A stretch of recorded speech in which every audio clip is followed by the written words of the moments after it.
Suman TV ప్రేక్షకులకి ఇంకొక ముఖ్య విశేషం ఏంటంటే, ఈ దేవాలయం నిర్మించమని స్వయంగా రాముడే ఆయన కలలో కనపడి చెప్పారట. షేక్ మీరా సాహెబ్ గారి కలలో రాముడు కనిపించి, నా దేవాలయానికి కృషి చేయి, నా దేవాలయానికి నువ్వు పాటుపడు అని చెప్పేసి ఆయనకి కలలో కనిపించి చెప్పారట. ఈ ఉదంతం వింటే తానీషా గారి నేపథ్యం గుర్తొస్తుంది కదా. అదేవిధంగా గతంలో తానీషా గారి కలలో రామలక్ష్మణులు రావడం, రామనాడాలు ఇవ్వడం, రామదాసు బాకీని తీర్చేయడం, రామదాసుని గోల్కొండ జైలు నుంచి విడిపించడం, ఇవన్నీ మనకు గుర్తొస్తూ ఉంటాయి. చూసారా, ఆయన కూడా ముస్లిం సోదరులే. ఇక్కడ షేక్ మీరా సాహెబ్ గారు కూడా ముస్లిం సోదరులే.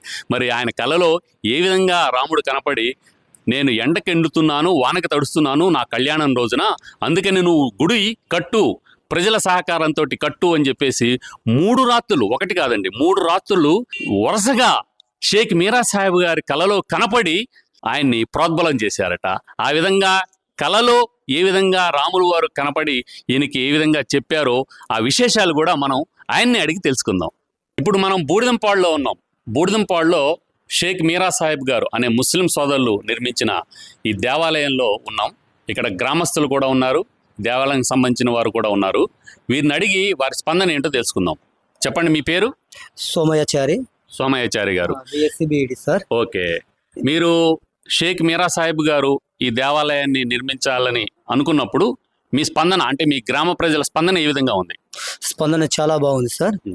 కాకపోతే ఏంటంటే ఇక్కడ కళ్యాణం అనేది ఎస్టీ వాళ్ళు మా ఇంటి ముందులే కళ్యాణం చేసేది. మేము ఈ ఎస్టీ కాలనీలో మేము ఒక్కలమే చారీస్ మా ఆధ్వర్యంలో కళ్యాణం చేసేది. మా నాన్న వారు కూర్చున్నారు. అది కారణం ఏంటంటే వర్షం వచ్చినప్పుడు ఆ విగ్రహాలు తడిసిపోతూ ఉన్నవి, మట్టి విగ్రహాలు. మళ్ళీ వేరే చోట కొనుక్కరావడం, ఆ విగ్రహాలు వేరే వాళ్ళ ఇంట్లో పెట్టడం చాలా ఇబ్బంది పడుతుంది. సీతారాముల కళ్యాణం ఆ విధంగా చేసేవారు, ఓపెన్ గా రోడ్డు మీద ఓపెన్ గా చేసేది. ఆ 3 రోజులు పూజలు చేసేది, మళ్ళీ తీసిపోయి ఒకళ్ళ ఇంట్లో పెట్టేది. వాటికి పూజలు, నైవేద్యాలు చాలా ఇబ్బందిగా భావించాము. చాలా ఇబ్బందిగా భావించి మీ ముగ్గురు స్నేహితులు, ముగ్గురు స్నేహితుల్లో నేను, లేకపోతే మంగిలాల్, మనం కూడా చిన్నగా ఒక తల మనిషికి 1 లక్ష రూపాయలు వేసుకొని చిన్న మందిరం, నేనైతే వెల్డింగ్ షాప్ కాబట్టి నా వంతు నేను సాయం చేస్తాను, మీరు కూడా కొద్ది సాయం చిన్న మందిరం అని ఈ స్థలదాతల దగ్గర పోతే ముగ్గురు మాకు ఎమ్మటే మేము కుంట ఇస్తాం, మేము కుంట ఇస్తాం అని ముందుకు వచ్చారు. అబ్బా, ముగ్గురు 3 కుంటలు ఇచ్చారు. ఇక మనకు స్థలం వచ్చింది, ఇక మనం తండలో కూడా తిరిగితే, ఊళ్ళో కూడా తిరిగితే మనకి బాగా హెల్ప్ఫుల్ వస్తాయని అనుకునే సమయంలో మాకు సర్పంచ్ మీరా గారు సాయం చేశాడు. ఆ టైంలో ఊరు వాళ్ళ దాతలతో పాటు మన ముస్లిం సోదరైన సర్పంచ్ మీరా గారు సాయం కూడా మా గుడికి రావటం అని మేము చాలా ధన్యవాదాలు తెలుపుతున్నాం అతన్ని. అదేవిధంగా మేము వచ్చినా రాకపోయినా కూడా అతను వచ్చి నీళ్లు కొట్టడం, ఈ గుడికి ఏం కావాలో చూసుకోవటం. ఒకవేళ మేము పనిలో ఉన్నాక మీ పని చెడగొట్టకూడదు, నేను వచ్చి నీళ్ళు కొడతాలే, వాచ్మెన్ పెట్టినా కూడా వద్దు, నేనే చూసుకుంటానని భావించారు. కాకపోతే ఈ అన్ని హిందూ దేవాలయాల్లో హిందువులు తప్ప వేరే వాళ్ళు ఎవరు పోరు సాధారణంగా. అలాంటిది ఒక ముస్లిం వ్యక్తి మన గుడికి అన్ని విధాలుగా సహాయ సహకారాలు అంటే ఇది చాలా దేశంలోనే అరుదుగా, ప్రపంచంలోనే అరుదుగా జరుగుతూ ఉంటాయి. అదేవిధంగా ఇంకొకటి ఏంటంటే, ఇప్పుడు మన 22న మహాభారీ ఎత్తున పెద్ద పండుగ జరుగుతుంది. అదేంటంటే కొన్ని సంవత్సరాల నుంచి మనం ఎదురు చూస్తున్నాం. ఆ ఎదురు చూస్తున్న పండుగ ఏంటంటే అయోధ్య రామాలయం ప్రారంభోత్సవం. అయోధ్య రామాలయం ప్రారంభోత్సవంలో ఆ తీర్పు వెలువడిన రోజు కూడా మా గ్రామస్తులు కూడా చాలా శాంతిపరంగా ఉన్నారు. ఎటువంటి గొడవలు జరగకూడదు అనే విధంగా మన రామల్లా అనే పేరు కూడా వచ్చింది, అల్లా అనే పేరు కూడా వచ్చింది. అందుకే మనం ముస్లింలు, క్రైస్తవులు అందరూ సమానంగా ఉండాలని భావించాం. కాకపోతే ఈ గుడి ఓపెనింగ్ అప్పుడు ఒక బ్రాహ్మణుడితో పాటు ఒక ముస్లిం వ్యక్తితో పాటు అదేవిధంగా చర్చిలో ఉన్న ఫాదర్ కూడా మా గుడికి రావడం జరిగింది. ఇది ఎక్కడైనా జరుగుతుందో నేను చూడలేదు, ఇది ఎక్కడైనా జరుగుతలేదు.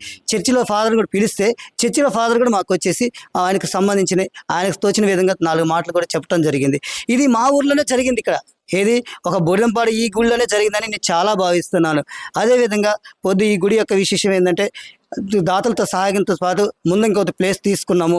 ఆ ప్లేస్ తీసుకున్నందుకు మా సర్పంచ్ గారు కూడా అన్నారు, మొక్కలు నాటిస్తాము. ఒక విధంగా భారీ ఎత్తున ఒక హనుమాన్ విగ్రహం కూడా 50 అడుగుల విగ్రహం పెడదాము. ఇది ఒక పుణ్యక్షేత్రంగా చేసుకుందాము. ఇదే విధంగా టూరిస్ట్ పాయింట్ కూడా అయింది. మా దగ్గర సాధువులు మహారాష్ట్ర నుంచి, ఛత్తీస్గఢ్ నుంచి చాలా యోగులు, మళ్ళీ అదేవిధంగా చాలామంది వచ్చి ఇక్కడ స్టే చేసుకోబోతున్నారు. నైట్ కూడా నిన్ననే వెళ్ళారు, వాళ్ళు వచ్చి వెళ్ళిపోయారు. కాకపోతే ఈ గుడి డెవలప్మెంట్గా ఇంకా వేరే వాళ్ళు ఎవరైనా దాతలు ఉంటే, దాతలు ఇంకా సహాయ సహకారాలు అందిస్తే మా గ్రామస్తుల సహాయంతో పాటు ఈ గుడిని ఇంకా మేము డెవలప్ చేసుకోవడానికి మేము అన్ని విధాలా సిద్ధంగా ఉంటామని మీ సుమన్ టీవీ ద్వారా నేను తెలియజేస్తున్నాను. జై శ్రీరామ్. జై శ్రీరామ్. తప్పనిసరిగా ఈ ఇంటర్వ్యూ తర్వాత ప్రపంచం టూరిస్టులు కానీ ప్రపంచం చూపు కానీ బూడిదం వైపు ప్రసరిస్తుంది తప్పనిసరిగా. దానికి ఆ రాముడే సాక్షిగా ఉంటాడు. చెప్పండి, మీ పేరేమిటి? నా పేరు రత్న అండి. రత్న. చెప్పండి, మీ ఇక్కడ బూడిదంపాడులో షేక్ మీరా సాహిబ్ గారు ఈ దేవాలయం నిర్మించడానికి ఏ విధంగా ముందుకు వచ్చారు, దాని పట్ల మీ స్పందన ఏమిటి? అంటే ఆయన మా మా ఊళ్ళో ప్రెసిడెంట్ ఉండండి. ఆయన మేము మాలేసుకున్నాం. మాలేసుకుంటే ఆ సాయి రోజు తెల్లదాని 3 మేము పూజ మేట్లో మీరు జాగిప్పండి, నేను గుడి కట్టిస్తా. మరి ముస్లిం కట్టిస్తుంటే రాముల మా ఆయన ఉండేది. ఇప్పుడు శ్రీరాముల వారి గుడి రామదాస్ కట్టిండు. ఈ అంశం మనకు వచ్చింది కాబట్టి అతన్ని ఎంటబడి మనంతా సహకరిస్తే ఆయన గుడి కట్టిస్తాడని మా నమ్మకం. ఊరంతా తండంతా ఒకటే ఒకే పచ్చం మీద జాగా చందాలు కొని ఎన్ని దాహాలు చేసుకొని అందరిని దగ్గర చేసి ఆయనే మీరా సాబ్ అని ఆయనకే పచ్చిపోయాము. ఆయన చక్కగా మమ్మల్ని ఇది రానియకుండా ఏం లేకుండా చక్కగా చేసిండు. చేసి ఓపెనింగ్ చేసి మాకు ఇచ్చి వదిలిపెట్టినాడు. ఇది మాకు చాలా సంతోషమే సార్. అందుకోసం ఆయన గుడికి మేము వెళ్తూనే ఉంటాం. అప్పుడు ఎండకి ఎండుతో వానకి తడుస్తూ ఉన్న రాముల వారి కళ్యాణం బ్రహ్మాండంగా ఇక్కడ జరుగుతుంది. ఈ 30 సంవత్సరాలు సార్ ఇది. సరే ఆయన ఇంటి ముందు ఫోటోలు పెట్టుకొని ఫోటోలు దగ్గర నుంచి చేసుకుంటూ డెవలప్ లాగా మా ఆయనకి ఇన్ని అక్కడ జాగిచ్చి ఇక్కడ జాగాను చూపించి లాస్ట్కి ఈ ముస్లిం జాగ ఉంది ఆడ. ఆ జాగని అడిగినాం, ఇస్తాను మళ్ళీ ఇయ్యనాడు. మళ్ళీ మా వాళ్ళ కాళ్ళ మళ్ళీ పడి మా వాళ్ళు అందరూ అడిగి జాగ నిలిపించిన తర్వాత కట్టించిన మహానుభావుడు. సరే మేము ఇచ్చినాము అదంతా ఆ దేవుడికి అడగ, రాముడి దయ. ఆయనే లాక్కొచ్చిండు అన్ని రాళ్ళు లాక్కొచ్చి ఊళ్ళో సంతోషంగా మమ్మల్ని చూసి ఊళ్ళో కట్టి మేము కట్టపోవాలండి. ఊళ్ళో కట్టలే ఎప్పుడు ఇన్ని రోజులు పెట్టితే ఇన్ని రోజులు ఆడాలని మేము లమ్మలో అందరం కలిసి ఏకంగా అందరం మాట్లాడి కూర్చొని చేసుకున్న పని ఇది. అది శ్రీరాముల వారు భద్రారాముల వారు మా అందులో ఉండి మాకు సహకరించిండు. గుడి అయింది. కానీ పనులు చాలా ఉన్నాయి ఇంకా చేసి. దానికి ఇప్పుడు రేపు అన్నదాన కార్యక్రమం మళ్ళీ మొదలుపెట్టినాం. ఎందుకంటే మరి అక్కడ అవుతుంది కదా, అయోధ్యలో దాన్ని పుట్టిన జాగ కదా, అక్కడేమో మనం చేసుకోకపోతే బాగుండదుగా. ఆయనదే దీపం ఇక్కడ చేయటం. జై శ్రీరామ్. నా పేరు సీన్ అండి. మా సర్పంచ్ గారు మంచి పనులు చేశారండి. అంతా బాగానే ఉందండి. ఇక్కడ ఈ దేవాలయం కట్టడానికి ఆయన ముందుకు వస్తే మీరు ఎలాగా సహకరించారు వారికి? ఆయన ముందుకు వచ్చిన తర్వాత మేము అందరం వెనక ఉండి సహకరించామండి. మంచి పనులు చేసామండి. ఫస్ట్ ఆయన చేయబట్టి ఆయన వెనక మేము ఫాలో అయినామండి. అంత మంచి పని చేశారు. మాట్లాడ తప్పలేదండి. మంచి పని చేశారండి. ఇప్పుడు గిరిజనుల దేవుడైన సేవలాల్ గారి విగ్రహం కూడా ఉంది కదా, ఆ విగ్రహం పెట్టినందుకు మీరు ఎలాగా భావిస్తున్నారు? మేము మంచిగానే భావిస్తున్నాం అండి.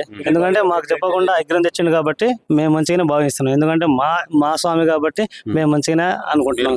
స్వామి కాబట్టి ఆయన విగ్రహం కాబట్టి పెట్టడం జరిగింది. కూడా షేక్ మీరా సాహిబ్ గారు ఆయనకే వచ్చింది, మాకు కూడా రాలేదు సార్. చెప్తుండలే కానీ ఆయనకే వచ్చింది ఆలోచన, ఆయనే తీసుకొచ్చిండు. మన వైకుంఠ ధామం దగ్గర అక్కడ పోవాలంటే జనం పోవాలంటే ఒకప్పుడు భయపడేది. అలాంటి భయాన్ని పోగొట్టడం కోసం ఆ మహాశివుడి యొక్క విగ్రహం, తపస్సు చేసే విగ్రహం అక్కడ పెట్టారు. దాంతోపాటు మళ్ళీ ఈ బతుకమ్మ విగ్రహాలు, ఒక తల్లి ఒక కూతురు బతుకమ్మను ఎత్తుకున్న విగ్రహాలు పెట్టారు. అది కాకుండా మన ముదిరాజులకి అనుకూలమైన దేవుడు కృష్ణుడు రథం మీద వెళ్తున్నట్టు, అర్జునుడు రథం తోలుతున్నట్టు ఆ విగ్రహాలు కూడా అక్కడ పెట్టారు. అది కాకుండా కనకదుర్గమ్మ విగ్రహాన్ని కూడా అక్కడ పెట్టాడు. అది కాకుండా ఎస్సీ కాలనీలో మరియమాత యేసుప్రభు విగ్రహం కూడా అక్కడ పెట్టాడు. అది కాకుండా గంగమ్మ తల్లికి పారి గోడ కట్టించారు, ముత్యాలం తల్లికి పారి గోడ కట్టించారు. చాలా చేశారు. ఇవన్నీ కాదు, ఈ దేవాలయానికే చేశారని చెప్పట్లేదు, ఊరికి మొత్తానికి చాలా సహాయకారం చేశాడు. ఇది చేయడం మహాత్మా గాంధీ విగ్రహాలు కూడా పెట్టాడు. ఇవన్నీ ఒకటి కాదు, ఒకటి చెప్పుకుంటూ పోతే చాంతాడంత లిస్ట్ ఉంది. కాకపోతే ఒక ముస్లిం వ్యక్తి సర్పంచ్ హోదాలో ఉండి కూడా పని అయితే చేసి చూపిస్తున్నాడు. కానీ ఇటువంటి సర్పంచ్ దొరకడం మా గ్రామానికి మేము అదృష్టంగా భావిస్తున్నాం. అంటే అన్ని మతాలని కలుపుకుంటూ మీ గ్రామాలని ఒక్క తాటి మీద నడిపించడంలో షేక్ మీరా సాహిబ్ గారి పాత్ర చాలా ఉందని గ్రామస్తులు చెప్తున్నారు. మీరు చెప్పండి. ఇంకా సర్పంచ్ గారు ముందు సాగిచ్చారు, ఆయన వెనుక మేము కూడా సపోర్ట్ చేసాము, అన్ని పనులు చేపించాము, ఎక్కడెక్కడ డొనేషన్లు కూడా తెచ్చాము, మొత్తం చేశారు. మేము చెప్పిన కూడా ఆయన గుడికి నీళ్లు కొట్టడం గానీ మట్టి తోలికేయటం గానీ ఆయన స్వయంగా వచ్చి నీళ్లు కొట్టారట కదా గుడికి? ఆయనే కొట్టారు సార్. నీళ్లు కొట్టడం గానీ అన్ని చిన్న చిన్న పనులు మొత్తం ఆయనే చేసేటోడు. ప్రతి పనిని కూడా క్షుణ్ణంగా శ్రద్ధగా చేయడంలో ఆయన ముందంజ వేశారని చెప్పారు. అందుకనే రాముల వారు ప్రశాంతంగా అందరినీ దీవిస్తూ ఇక్కడ ఉన్నారు. ప్రజలందరూ కలిసి ఏకతాటిపై నడవడంలోనూ ఈ విధంగా దేవాలయానికి సహకరించడంలోనూ షేక్ మీరా సాహిబ్ గారికి ఎంతో వారు చాలా సహకరించారు. షేక్ మీరా సాహిబ్ గారు అన్ని మతాల్ని ఒకే తాటి మీద అన్ని కులాల్ని ఒకే తాటి మీద నడిపిస్తూ ఆయన ముందంజ వేస్తున్నారు.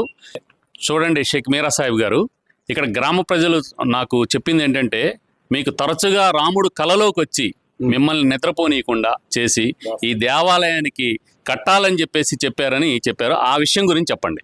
నాకు ఒక ఆలోచనలో పడిపోయినాక నేను ప్రశాంతంగా పండుకొని టైంలో ఒక రాత్రి 1 గంట దాటిన టైంలో ఇట్లా రాముల వారు కళ్ళకు వచ్చి ఏంటి నువ్వు మాకు సహకరించాలా అని కూడా మాకు చెప్పేటాలుగా ఏంటి అని ఆలోచన చేసి నేను కూర్చుంటే మా మనవరాలు ఒకరోజు ఏం తాతయ్య నువ్వు నిద్రపోకుండా కూర్చున్నావు ఏంటి, ఏం లేదా మనం పండుకో అని మా మనవరాలు చెప్పానండి.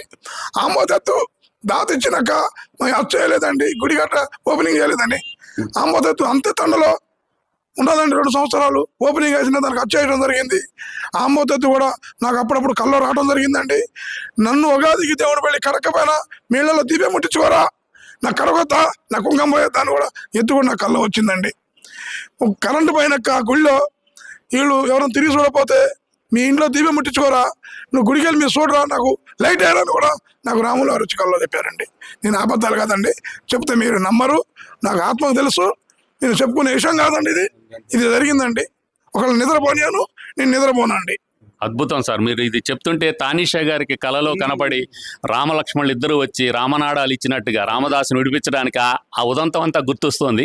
తానీషా గారు కూడా ముస్లిం సోదరులే, మీరు కూడా ముస్లిం సోదరులే. ఆ విధంగా రాముడిదే మీ మీద ఉందని భావిస్తున్నాం. మాకు అదే సంతోషం అయింది. మాకు ఒకటండి, మనం ఎన్నాళ్ళున్నా ఇక్కడ ఉండేవాళ్ళం కాదు, కానీ ఏదో రకరకాల కళలు కంటారు. మాకు సాగు లేదు, మాకు ఎవరు లేరు, భగవంతుడు ఎవరు, వాడేవాడు ఈడేవాడు అనేవాళ్ళు తెలిసి తెలియ కూడా ఉన్నారండి ఈ ప్రపంచంలో. ఎన్ని కళలు కనొద్దు, మనం ఎన్నాలైనా కానీ ఇంటికి పోయిందా కానీ నమ్మకం ఉండదండి. వండుకున్న అన్నం తిందా కూడా నమ్మకం లేదు మాకు. ఆలోచనలు మీరు ఆలోచించుకొని ఎప్పుడూ ఒక తీరు ఉండదండి. మనం అంతా ఎప్పుడేంటో గాలి పోతే మనిషిది ఏమీ లేదండి. మనం ఉన్న నాలుగు పట్టుదలగా పని సాధించాలా. మనం పోయినా మన పిల్లలు కూడా పలానా మనిషి పని చేసిండు అని అనుకోవాలండి. ప్రజలలో దూసుకొని పోవాలండి. ఇది మామూలు విషయం కాదు. ఇది తింటే పండు తింటే అయిపోయింది. ఇది కళ్ళకు పడే పనులండి. మీరు ఏదైనా కానీ పెద్దలారా ఆలోచించుకొని ఏదైనా మంచి పనులు పాల్గొండి, చెడు పనులు చేయకండి. చేస్తే తెలిసి తెలియక చేసిన మేము దేవుడు మా తప్పులు క్షమించమని మీరు కోరిక తీసుకోండి, మీకు తప్పులు క్షమిస్తానండి. ఇంత మించింది ఏమీ లేదండి. జై శ్రీరామ్. ఇదండి, అటు అల్లాని ఏ విధంగా ఆరాధిస్తున్నారు, ఇటు రాములు వారిని కూడా అదే విధంగా ఆరాధిస్తున్నారు షేక్ మీరా సాహిబ్ గారు. అంతేకాకుండా ప్రజలందరినీ ఒకటే తాటి మీద నడిపించడంలో వీరి నాయకత్వం చాలా ప్రజ్వలంగా దిగ్విజయమైందని చెప్పొచ్చు. ఇలాంటి వారిని మీరు అభినందించడానికైనా ఈ దేవాలయానికి రావాలి. ఇది ఖమ్మంకి 14 కిలోమీటర్ల దూరంలో ఉంది, బూడిదంపాడు.